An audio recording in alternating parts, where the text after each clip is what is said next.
The boardroom smelled like old money and older resentment. Mahogany table, leather chairs that cost more than most people's cars. And at the head of it all sat Richard Hartwell, my father-in-law, looking at me like I was something he'd scraped off his Italian loafers. I'm getting ahead of myself.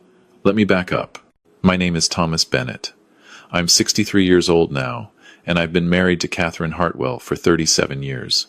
We live in a modest bungalow in North York, Toronto. 1,600 square feet, 2 bedrooms, the kind of house where you can hear the furnace kick on in winter and smell what the neighbors are cooking for dinner. Catherine and I met in 1985 at a community center fundraiser. She was volunteering, serving coffee with a smile that made the November cold feel like summer. I was 26, working 2 jobs, wearing a suit jacket with patches on the elbows. She didn't care. She saw something in me that her family never would. We married 6 months later. Small ceremony. Her parents didn't attend. Richard Hartwell made it clear that his daughter was marrying beneath her station, and he wanted nothing to do with it. Catherine chose me anyway. What Richard never knew, what Catherine herself didn't fully understand until much later, was that I wasn't just some working-class kid from Scarborough. My grandfather had been a silent partner in several mining ventures up north. When he died in 1983, I inherited everything. Mineral rights, land, investments that were just starting to pay off. By 1987, I was worth $43 million. By 1995, closer to $200 million. By 2010, just over $800 million. Today, if you want to be precise about it, I'm worth approximately $1.4 billion. And I never told anyone. Not my colleagues at the manufacturing plant where I worked for 30 years. Not my neighbors. Not even my daughter, Claire, until she turned 30. Especially not Richard Hartwell. See, Richard owned Hartwell Properties, a commercial real estate development company that built shopping centers and office towers across Ontario. He'd started it in 1972 with family money and decent business sense. By the time I married Catherine, he was worth maybe $12 million. Comfortable, respected in certain circles. What he didn't know was that starting in 1989, I'd been quietly buying shares in his company through a numbered corporation. 10% here, 15% there, always through lawyers and offshore trusts, always anonymous. By 2003, I owned 47% of Hartwell Properties. I was the largest shareholder. Every expansion Richard bragged about at family gatherings, every successful development he credited to his leadership, had been funded with capital I'd approved. Every time the company faced a cash flow problem, my investment firm quietly injected the necessary funds. Richard Hartwell thought he was a self-made man. He had no idea he'd been building his empire on my money for 2 decades. Why did I do it? Honestly, at first it was just good business. Hartwell Properties was undervalued and positioned for growth. But as the years went by and Richard's contempt for me never wavered, it became something else. A quiet insurance policy. A trump card I never intended to play. Until last month. It started with a phone call from Catherine. Her voice had that tight quality it got when she was trying not to cry. "Dad wants to have dinner," she said. "All of us. He says it's important." In 37 years of marriage, Richard had invited us to exactly 4 family dinners. Catherine's mother's funeral, Claire's graduation, Catherine's 50th birthday, where he spent the entire evening talking to other guests. And now this. Did he say why? I asked. He mentioned something about the company. And Claire, our daughter Claire, was 35, unmarried, working as a social worker in Regent Park.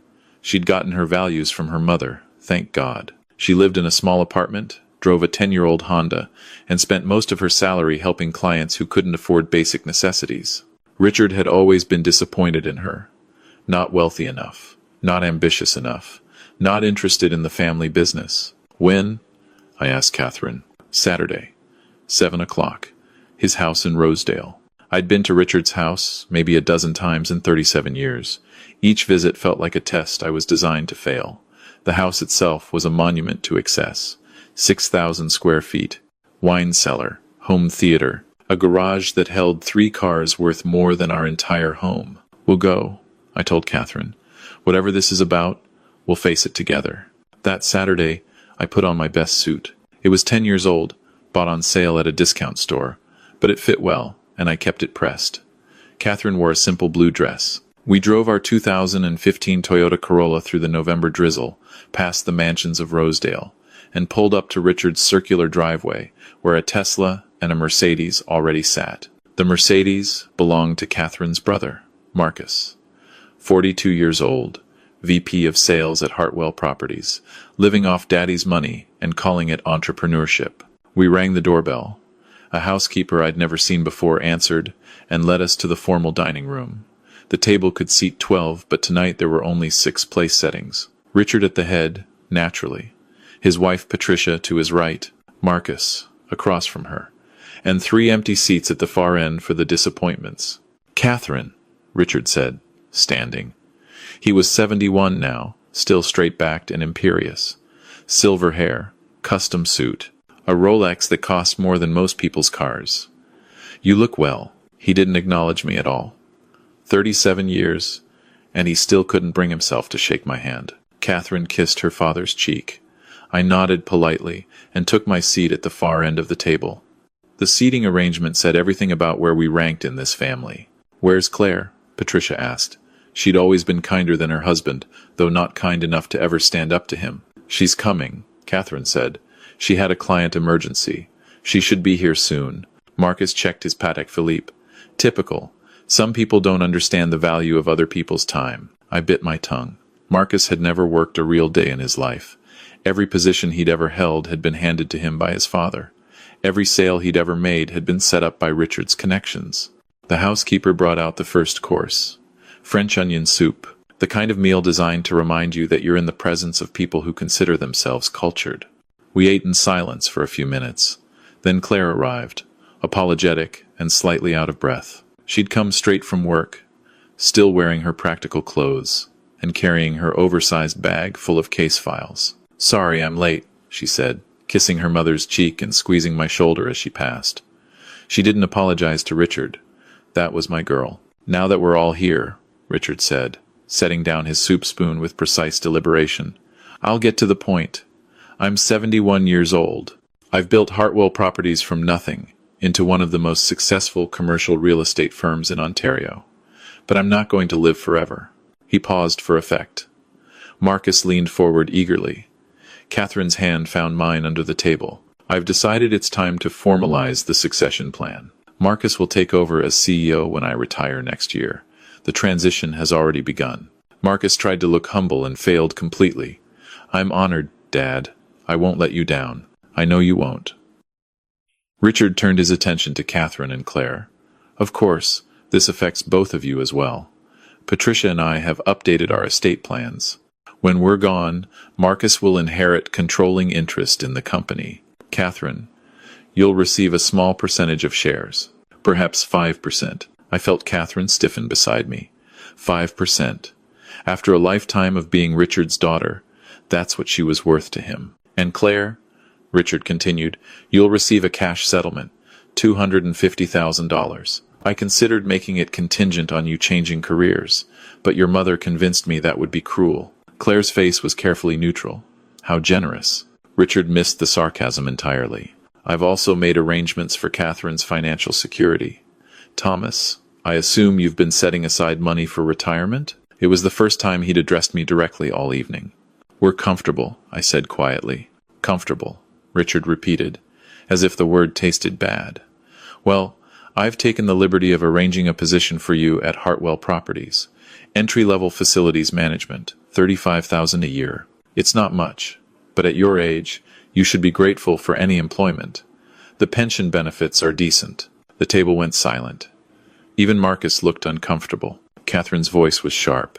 "Dad, Thomas doesn't need—" "It's fine," I said, squeezing her hand. "Let him finish." Richard looked pleased. He thought he'd won something. "The position starts in January. You'll report to Marcus. I expect punctuality and a strong work ethic. Think you can manage that?" 37 years. 37 years of this man's contempt. Of walking into rooms and watching him turn away. Of listening to him explain to dinner guests that his daughter had married a factory worker, as if I was some kind of shameful secret. I'd never wanted to do this. Never wanted to prove anything to him. But as I sat there, watching him offer me scraps from his table like I should be grateful, Something inside me shifted. "That's very thoughtful," I said, "but I'll have to decline." Richard's eyebrows rose. "Excuse me? I'm not interested in the position." "Not interested?" Richard laughed. "Thomas, you're 63 years old. You worked in a factory for 30 years. You have no education, no skills that translate to the modern economy. I'm offering you a lifeline here. I appreciate that. But I'm quite comfortable with my current situation." Marcus jumped in. "Tom, maybe you don't understand. This is a real opportunity. 35K might not sound like much, but with benefits and the pension plan—" "I understand perfectly," I said. "I'm just not interested." Richard's face was turning red. "Not interested. Do you have any idea how many men your age would kill for this opportunity? You're being offered a chance to finally contribute something to this family instead of being a constant burden on my daughter." "Richard, stop it," Patricia said quietly. "No, he needs to hear this. 37 years, Thomas. 37 years of watching you drag Catherine down to your level, living in that tiny house, driving that embarrassing car, never giving her the life she deserved. And now, when I'm offering you a chance to finally make something of yourself, you're too proud to accept it?" Catherine stood up. "Dad, that's enough. We're leaving." "Sit down, Catherine. This doesn't concern you." "Doesn't concern me? You just insulted my husband, the man I've loved for 37 years. The man who's been more of a father to Claire than you ever were. A father? He couldn't even provide for her properly. Do you know what the other partners at my firm say when they ask about my son-in-law? They laugh. They actually laugh when I tell them you married a factory worker." I stood up slowly. The dining room had gotten very quiet. Even the housekeeper had stopped moving. "Richard," I said, "I think there's been a misunderstanding. Several misunderstandings, actually, and it's time we cleared them up." "What are you talking about?" I pulled out my phone, opened my email, found the message I'd prepared that morning after Catherine told me what this dinner was really about. "I'm talking about Hartwell Properties. Your company. The empire you built from nothing. What about it?" "Well, that's not exactly accurate, is it? You didn't build it from nothing. You built it with considerable help from silent investors, including your largest shareholder." Richard waved dismissively. "The company has several institutional investors. That's standard practice for any successful business." "True. But one investor holds more shares than all the others combined, 47%, to be exact. I'm curious, Richard. Have you ever wondered who that investor is?" For the first time, uncertainty flickered across his face. "That information is confidential, protected by privacy agreements." "It is, but I can tell you who it is. Would you like to know?" Marcus laughed nervously. "Tom, what are you doing? You're embarrassing yourself." I turned my phone toward Richard, showed him the email on the screen. It was from my lawyer, sent to Richard's corporate email address approximately 30 seconds ago. The subject line read, "Notice of Beneficial Ownership Disclosure." Richard's face went pale as he read. His hand actually trembled as he reached for his own phone. "What is this?" he whispered. "That's a formal disclosure of beneficial ownership. As of this morning, Bennett Holdings Limited has filed the necessary paperwork with the Ontario Securities Commission to reveal its ownership stake in Hartwell Properties. Bennett Holdings owns 47% of your company, Richard. I am Bennett Holdings." The silence that followed was absolute. Even the sound of the November rain against the windows seemed to stop. "That's impossible," Richard said. "It's not. I've been your largest shareholder since 2003.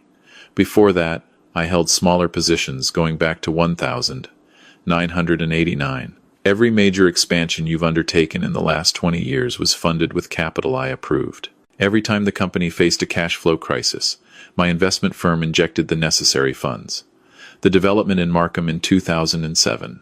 The office tower in Mississauga in 2012. The shopping center in Burlington last year. All of it funded with my money." Marcus grabbed his father's phone, read the email himself. "This is some kind of fraud. Tom doesn't have this kind of money. It's impossible." "Is it?" I pulled up another document on my phone. My most recent financial statement. Net worth, $1.4 billion.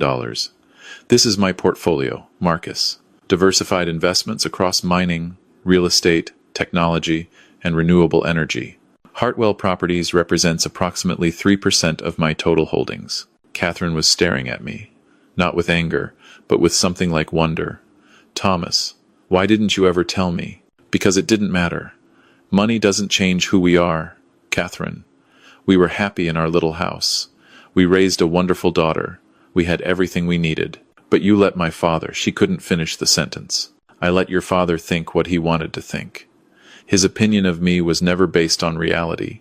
It was based on his own prejudices. Nothing I said would have changed that. Richard found his voice again. This is a trick. Some kind of elaborate fraud. I would have known if you were my primary shareholder. Would you? When's the last time you actually looked at your shareholder registry? The filings are public record, Richard. They've been there for years. You just never bothered to check because you assumed someone like me could never be someone like that. I stood up, buttoned my suit jacket. The email you just received includes an invitation to an emergency board meeting tomorrow morning at 10 a.m. As the largest shareholder, I'm calling for a vote on the current leadership structure. Given the company's recent performance issues and the concerns several board members have expressed privately about nepotistic hiring practices, I expect the vote will not go in your favor. You can't do this, Marcus said. Dad built this company. He built it with my money. And he's been making increasingly poor decisions. The Oakville development that's 6 months behind schedule and $3 million over budget.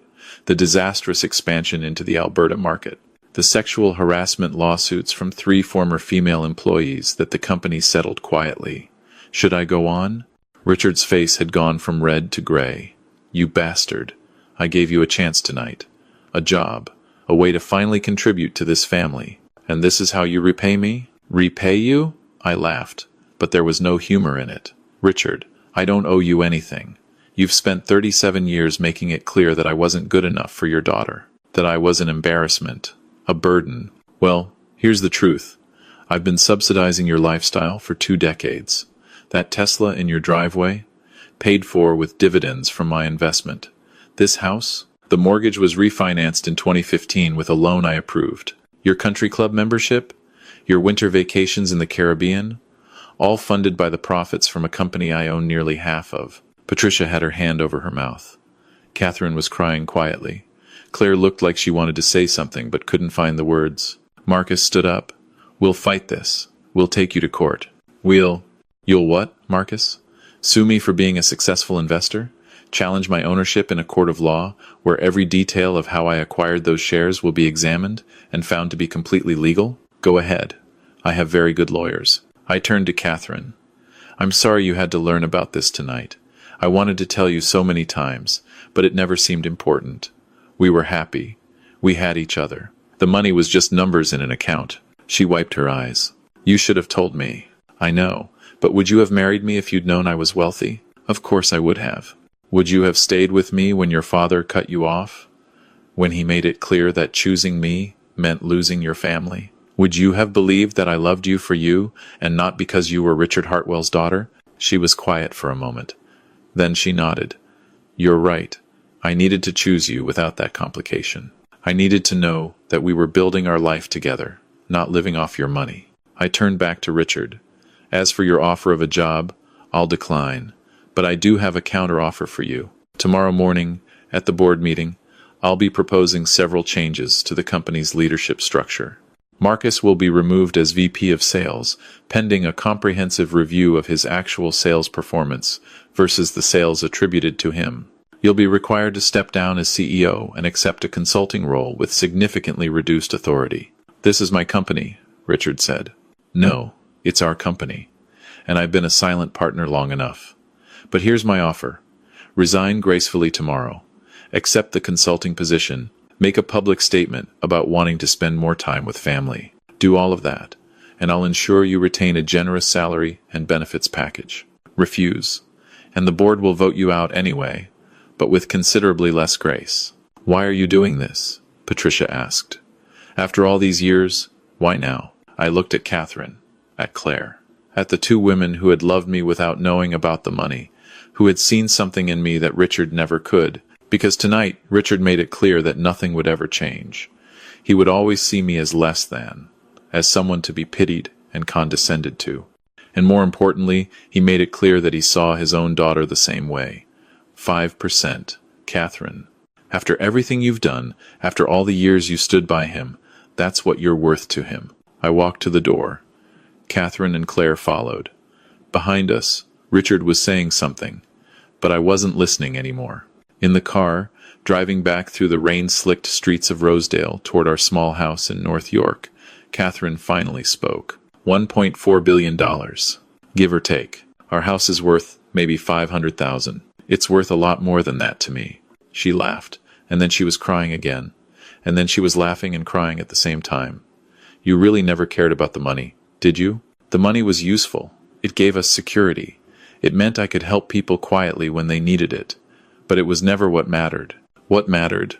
You, Claire. The life we built. The fact that when you looked at me, you saw who I really was. Not the factory worker your father saw. Not the billionaire I could have been. Just me. Claire spoke from the back seat. So what happens now? Now we see if your grandfather has any sense left. My guess is he'll resign. Marcus will probably try to fight it, but he doesn't have any actual leverage. The board will vote for new leadership, and I'll recommend someone qualified who isn't a family member. The company will be fine. And us? We go home. Tomorrow, I'll make some eggs for breakfast. Your mother will read the Sunday paper. Maybe we'll go for a walk if the rain stops. Same as always, with $1.4 billion. The money doesn't change anything that matters, Claire. But I was wrong about that. The money changed one thing. The next morning, before the board meeting, my phone rang. It was Richard. I'll resign, he said. His voice sounded old. Defeated. I'll make the statement you want. But I need to ask you something. What? Why did you stay silent all these years? If you wanted revenge, you could have destroyed me a dozen times over. Why wait until now? I thought about that for a moment. Because it was never about revenge, Richard. It was about protecting the people I love. As long as you were just being rude to me, I could ignore it. But last night, you showed Catherine exactly how little she matters to you. You did the same to Claire. That's when silence stopped being an option. I never meant to hurt them. I know. But you did, and that's something you'll have to live with. He was quiet for a long moment. Then, for what it's worth, I was wrong about you. All these years, I was wrong. Yes, I said. You were. He hung up. The board meeting happened as planned. Richard resigned with a carefully worded statement about wanting to focus on family and personal interests. Marcus was asked to take a leave of absence pending review. A professional CEO with no family connections was brought in. Hartwell Properties continued to thrive. Better than before, actually, without the nepotism and poor decisions that had been holding it back. Catherine and I still live in our small house in North York. We still drive the Corolla. But now, Catherine volunteers at the community center where we met, and she started a scholarship fund for young women from working-class families. Claire opened a non-profit, providing legal and social services to Toronto's homeless population. The money funds it all, quietly, without fanfare. Richard and I reached an understanding of sorts. We're not close, probably never will be, but he's been better to Catherine, more present with Claire. That's all I really wanted. Sometimes people ask me why I lived so simply when I had so much money. They don't understand that the simple life was the point. The money was just a tool, a way to ensure security and help others. But the real wealth was always the life Catherine and I built together. The Sunday morning breakfasts, the walks in the rain, the quiet evenings reading beside each other. Richard Hartwell spent his whole life chasing status and recognition. He built an empire, but he lost his daughter's respect in the process. He had everything money could buy, but he didn't understand that the most valuable things can't be purchased. I learned that lesson a long time ago, in a community center on a November evening, from a woman serving coffee with a smile that made winter feel like summer. Some people measure wealth in dollars. Others measure it in the moments that matter. I've always known which one I'd rather be rich in, and that's a choice that has nothing to do with money at all.